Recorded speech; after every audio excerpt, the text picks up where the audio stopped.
นี่เนาะทุกคนขั้นตอนแรกให้เข้ามาวันนี้ให้พิมพ์คำว่ารายงานตัวออนไลน์90 วันเนาะทุกคนบอกว่าทุกคนอยู่จังหวัดใดให้เขียน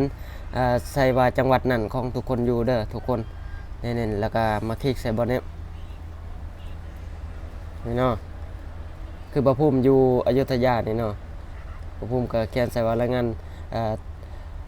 ตรวจคนเข้าเมืองในจังหวัดพระนครศรีอยุธยานี่เนาะเราก็คลิกเข้ามาเลยหลังจากนั้นหน้าตามันจะเป็นแบบนี้เนาะทุกคนเรา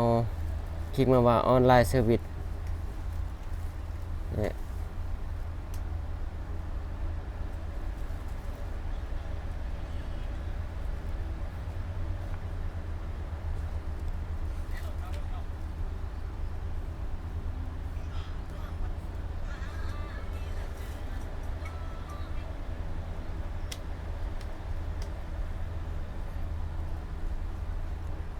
นี่หลังจากเข้ามาหน้านี้แล้วเนาะทุกคนให้เลื่อนลงมา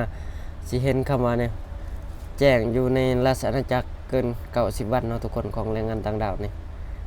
ให้คลิกมานี่เลยหลังจากนั้น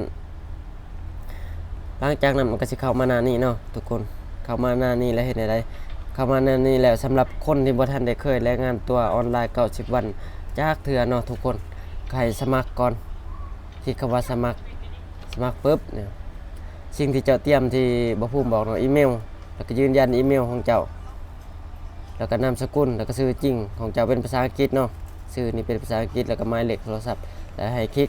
คำว่านำมาใส่ถ้ามันมีรหัสผ่านโค้ดนี่ให้กดเข้ามาใส่นำเด้อทุกคนถ้ามันมีอยู่นี่ถ้ามันขึ้นถ้าบ่มีก็กดนำมาใส่เลยหลังจากนั้นถ้าเราได้แล้วเนาะได้รหัสยังเรียบร้อยเนี่ยเรามาใส่อีเมลเรากับรหัสผ่านอีเมลรหัสผ่านเราหลังจากเราสมัครแล้วเมื่อกี้เนาะทุกคนเราก็เข้าสู่ระบบเลย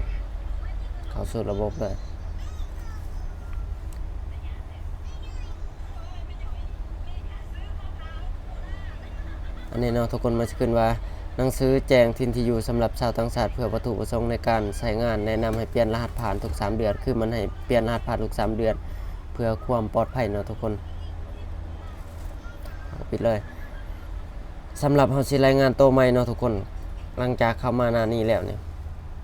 ครั้งแรกให้กดใบสมัครตม47เพื่อไปกรอกข้อมูลแล้วมาตรวจสอบสำหรับเฮาเคยรายงานตัวแล้วแม่นอยู่ช่องนี้เนาะทุกคนอยู่ช่องนี้สมมุติว่าเฮาส่งไปแล้วเฮาจะกวดสอบเบิ่งนี่มันสิอยู่ช่องนี้เดี๋ยวบ่ภูมิจะเอาให้เบิ่งตัวอย่างบ่ภูมิเด้อเนี่ยบ่ภูมิเนาะเคยรายงานตัวมาแล้วเนาะเต็มในแม่นหมดเลยเด้อแม่นหมดเลยเนาะเอกสารไฟล์เอกสารหมดเลย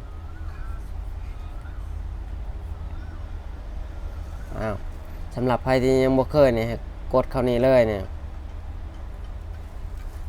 กดเข้านี้เลยในหน้าตามันก็จะเป็นแบบนี้ในโทรศัพท์ก็คือกันเด้อโทรศัพท์มันก็จะเป็นหน้าต่างแต่ว่าโทรศัพท์มันสิยาวเรียงกันเลยมันบ่ได้แยกออกเป็นช่องพังแบบนี้เนาะเพราะว่าจอมันน้อยโทรศัพท์คือกันเป๊ะเลยโทรศัพท์เพราะว่าเว็บไซต์มันก็อันเดียวกันเนาะทุกคนอันนี้ก็คือซองนี้ให้ใช้หนังสือเดินทางเจ้าเด้อนี่สัญชาติของเจ้าใส่ตามอันนี้นามสกุลทุกอย่างภาษาอังกฤษเด้อทุกอย่างต้องเป็นภาษาอังกฤษเนาะทุกคนอันนี้ชื่อจริง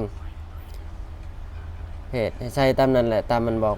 วันที่เดินทางเข้ามาถึงประเทศไทยนี่ครั้งล่าสุดของเจ้ามือได้เนาะทุกคนเจ้ากรอกใส่แล้วก็วีซ่าของเจ้าหมดอายุวันที่ใดบัตร MOU ของหมดวันที่ใดเนาะทุกคนก็ให้กรอกตามนั้นแล้วก็ชื่อเจ้าของชื่ออาคารหรือว่าชื่อ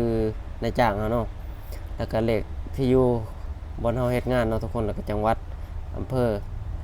ถนนยังให้ถูกต้องแล้วก็หมายเลขโทรศัพท์อยู่บนนี้นามสกุลผู้ติดต่อก็ใส่ของเฮาเองเนาะทุกคนแล้วก็ใส่เบอร์โทรนำหลังจากนั้น